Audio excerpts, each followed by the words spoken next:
During the Second World War, the Soviet Union, like all countries involved, learned a number of difficult lessons. During and after the war, they sought to develop new weapons and equipment that would bring their army into the 20th century and help cement their position as a new world power.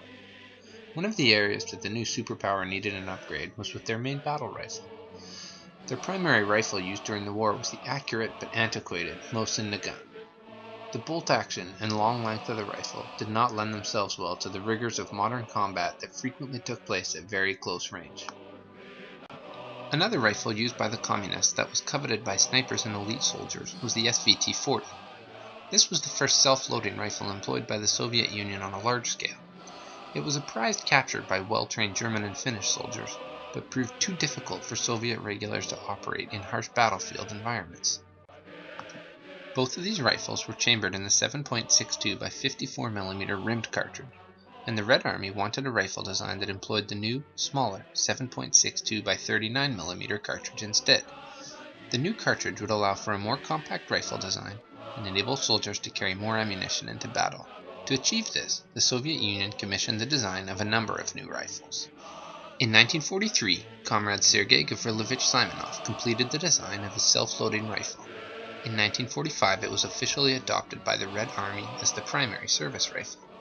The rifle's simple and robust design meant that it could be effectively operated by soldiers in a variety of theaters. The autoloading design was popular with soldiers, and the new cartridge proved more than adequate as a man-stopper. The SKS's self-loading is achieved through the use of a gas-operated piston. It employs a tilting bolt mechanism to lock the bolt in place when firing. The rifle is much shorter and lighter than its predecessors, with an overall length of 1020mm and a total weight of 3.85 kg.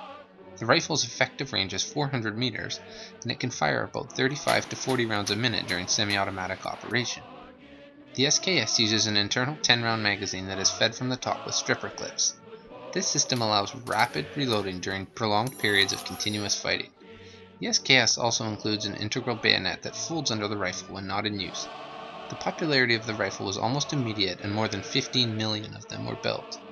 In addition to Russia, these rifles were produced in North Korea, East Germany, China, Romania, Yugoslavia, Vietnam, and Albania. One of the features that made this rifle so popular was its seemingly absolute reliability. Even with large variations in production quality from nation to nation and a less than thorough maintenance routine, these rifles almost always fire when the trigger is pulled. This reliability did not come without a price, however. The loose tolerances that allowed the rifle to fire so reliably came at the expense of accuracy.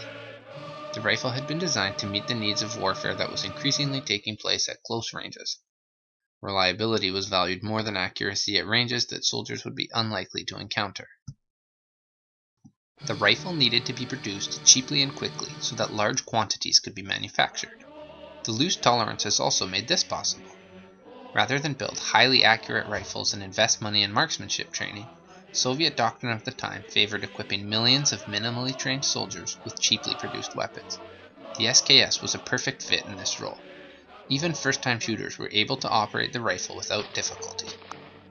This was counter to Western philosophy that favored using highly accurate rifles and skilled marksmen to score hits at further ranges. The United States' response to modern military demands following World War II was to redesign their M1 rifle and its legendary accuracy into a more modern platform. This led to the development of the Springfield M14 rifle. Throughout the Cold War, the USSR and the United States would never square off in battle. The war was won and lost with economics. There were, however, a number of proxy wars that saw the equipment and doctrines pitched against one another in remote theaters. None of these were sufficient to determine what philosophy and doctrine was superior. Both styles of warfare had been successfully used against the Nazi machine in Europe. Despite the popularity and initial success of the SKS, its position on top of the Soviet arsenal was short-lived. By 1947, just 2 years after the adoption of the SKS as the primary service rifle, Mikhail Kalashnikov had completed the design of his now infamous AK-47. While the two rifles shared many similarities, there were a couple of key differences that would ultimately lead to the replacement of the SKS by the AK-47. Most notable of these were the select fire design of the AK-47 that allowed for full as well as semi-automatic fire, and the presence of a 30-round detachable box magazine. Later, AK-47s would also be stamped in production rather than milled. This made them faster and easier to produce, as well as making the rifle itself lighter. The AK-47 was also slightly shorter than the SKS, making it easier to carry, but leading to slightly lower accuracy.